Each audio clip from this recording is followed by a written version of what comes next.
How did one county in Colorado manage to stand up against the wolf reintroduction program? The state of Colorado made history in 2023 when they reintroduced grey wolves, but not without controversy. Now, one county has taken matters into its own hands to keep the wolves out by proposing an ordinance that would make it an offence for them to persist in the area. The thing is, you need reasonable grounds to prohibit something like this, and so Montrose County's 2025-01 ordinance targets invasive species as a whole. It would prohibit the introduction, support, facilitation, or habitat establishment for non-native animal species, which fundamentally is a good thing because invasive species can be a real threat to native landscapes. Although the terms invasive and non-native are often used more or less interchangeably, it's not always exactly the same thing. It all depends on whether the introduced species displaces or alters native ecosystems in a detrimental way, which is a result of its invasive behaviour. By stating non-native instead of invasive though, this allows the ordinance to essentially target grey wolves, arguing that the reintroduced packs are Canadian grey wolves and not the state's native southern Rocky Mountain wolf, which was exterminated in the 1900s. These Canadian wolves are definitely not invasive because wolves existed here historically, but as for non-native, the ordinance redefines non-native as any animal not present in the state for a period of 100 years prior, which is an extremely short window of time.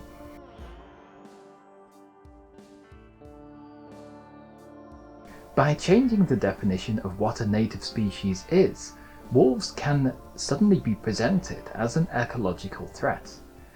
A slight problem with this argument is that the Canadian grey wolf is a native species. Both it and the Rocky Mountain wolf are Canis lupus. They're just different subspecies. So Montrose County would really have to prohibit non-native subspecies of native species. Yet Commissioner Sawn Pond, who introduced the ordinance, states that it is in place to protect species already in the county. As to what species they have in mind to defend, the quote is to protect landowners, landowner rights, and industries within Montrose County. So I think the answer is livestock. But don't get me wrong, I agree with him that livestock do need protecting.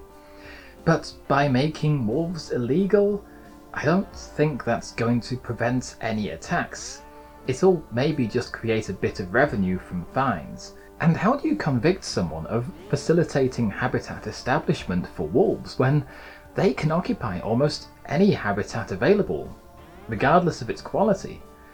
CPR News asked Pond if the ordinance would also punish people for accidentally transporting zebra mussels on the underside of boats, or exotic livestock already grazing in the state for that matter.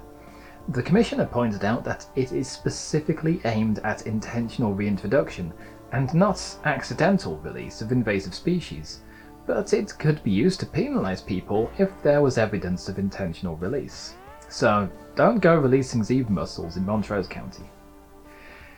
The only way I can see any practical application of this is if state parks and wildlife monitor a wolf that crosses the county line and Montrose County decides that qualifies as supporting the species, but like I've said, grey wolves aren't non-native anyway, so I think this is more of just a statement of objection to the reintroduction itself, and the real-world implications of it will be very limited.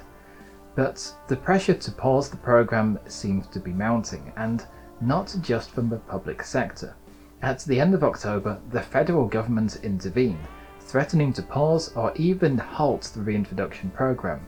Check back soon when we're going to be looking into the program's future and whether the third release will still go ahead as planned this winter.